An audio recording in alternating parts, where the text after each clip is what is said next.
আইপিএলে না থেকেও তিনি আছেন। নাইটদের উঠোনে ইন্ডিয়ান প্রিমিয়ার লিগের বোধনের দুদিন আগেও ঘুরে ফিরে এলো জেসি রাইডারের নাম। দিল্লির তরুণ তুর্কি উন্মুক চাঁদ বললেন, রাইডারের না থাকাটা দিল্লি ডেয়ার ডেভিলসের মতোই একই সঙ্গে আইপিএল, নিউজিল্যান্ড এবং বিশ্ব ক্রিকেটের জন্য বড় ক্ষতি। সহবাগ, ওয়ার্নার, মর্কেলরা এখনও শহরে পা রাখেননি। উন্মুক্তরা অবশ্য রাইডারের আরোগ্য কামনার মধ্যেই নতুন জেদ নিয়ে তৈরি হচ্ছেন। শুরুর আগেই ঝঞ্ঝাট নেহাত কম নেই এবারের টি-20 যজ্ঞে। জয়ললিতার এআইএডিএমকের ফতোয়ায় চেন্নাইয়ে ফাইনাল হলে কি হবে শ্রীলঙ্কার ক্রিকেটারদের ভবিষ্যৎ। নাইটদের সেনানায়কের মতোই ঝুলে থাকছে দিল্লি অধিনায়ক জয়বর্ধনের ভাগ্য। মঙ্গলবারই শহরে পা রাখছেন বোর্ডের শীর্ষ কর্তারা।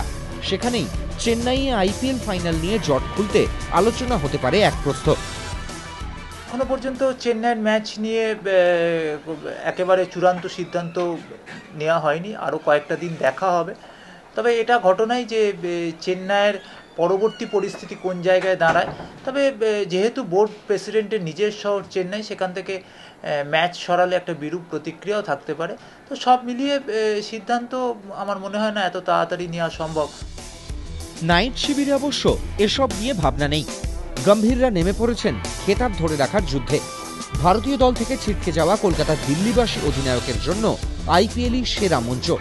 দল হিসেবেও এবারই প্রথম চ্যাম্পিয়নের তকমা পিঠে লাগিয়ে টুর্নামেন্ট শুরু করছে নাইটরা।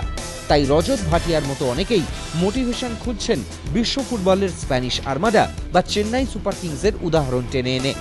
প্রদীপ্ত গোস্বামী, এবিপি আনন্দ, কলকাতা।